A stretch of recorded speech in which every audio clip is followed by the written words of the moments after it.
In 2001, Angelica P. Phillips pleaded not guilty to 2 counts of first-degree murder. The court ruled that the evidence was insufficient to support appellant's conviction of murder. All charges were dropped. Angelica P. Phillips, well known as the escaped loving killer. Phillips is rumored to be responsible for many broken marriages, bewitching unhappy men with her good looks and charm. Supposedly, her lovers have all surrendered everything they possess in remit of her love. However, muddles arise as a few of her victims have been murdered. Phillips was suspected and accused, but never convicted of murder. The ruling left many unsatisfied, angry, and resentful. But did she really do it? Is she really the one responsible? The controversy is piercing, but with the presence of Phillips, we hear her side of the story, and hopefully find answers.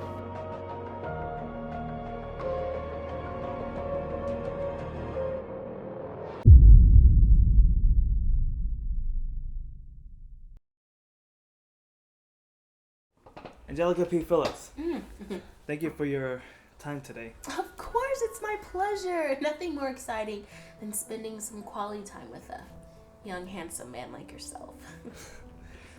I'm not the handsome one. Oh? The other men in the crew can fight for that title. Stop it. Now, what do you prefer me to call you? Angelica's fine. All right, Angelica? Who is the loving killer? Well, I mean, I guess that's me. But killer, that's subjective, don't you think? Tell me more about this title that you earned.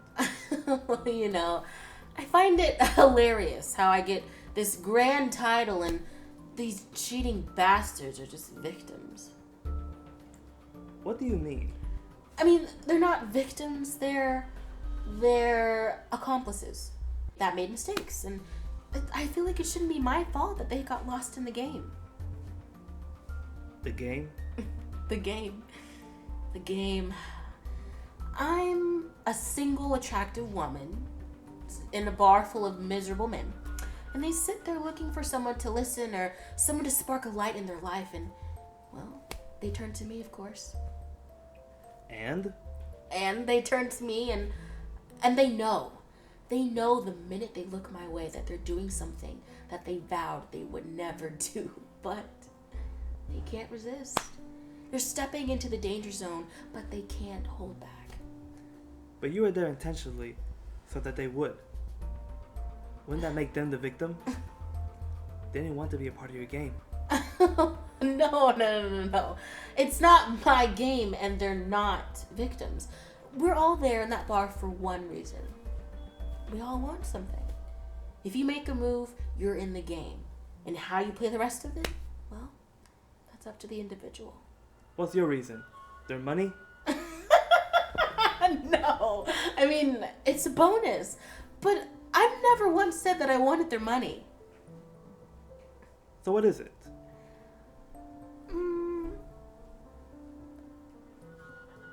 They just... They just all thought that. I mean, it's weird. But here's the problem with these men. They think that somehow $15,000 can buy them the world. So what is it? I just love the game.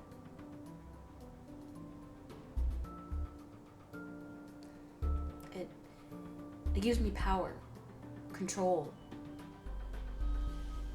I didn't want my marriage. I wanted you.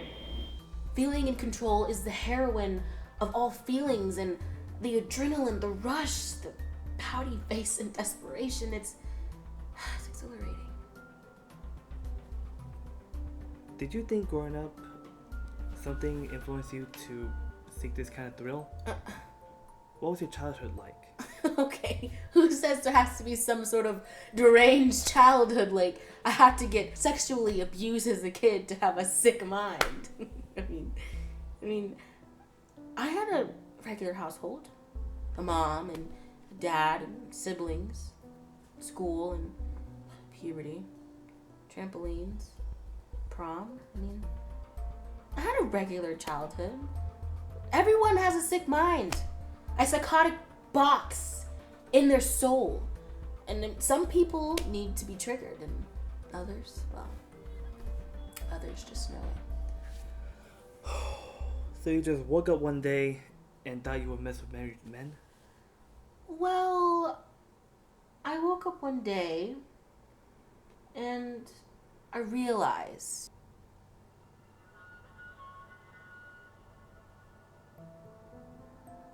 that I'm an attractive, beautiful woman, and men are stupidly manipulative, and I just like seeing them beg.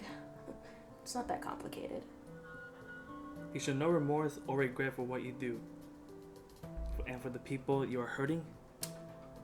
Oh, well, I do feel bad for the women who married these men, but at the same time, I think I sort of helped them. These are the men they married, and they're mad at me? If it wasn't for me, it'd be some other single attractive woman at another bar. Is that what you do? Scam people with money for love? Okay, hold back.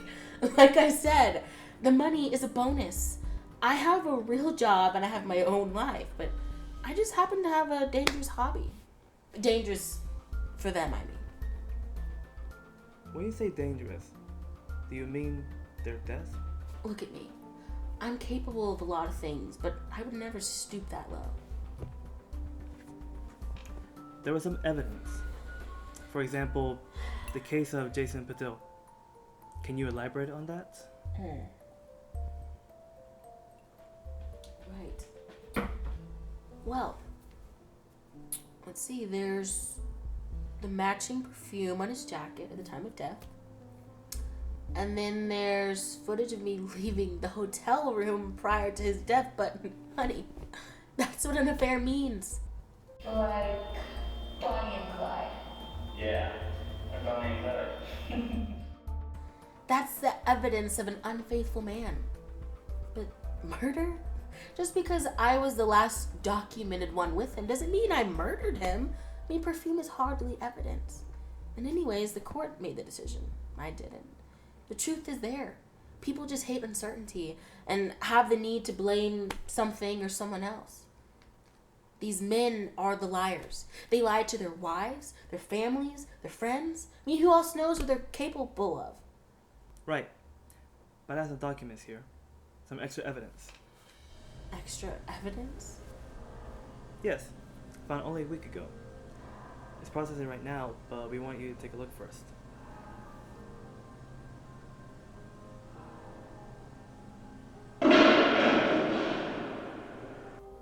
I need my lawyer. I don't understand. You shouldn't feel threatened, right? I don't feel threatened. I feel sorry. Sorry?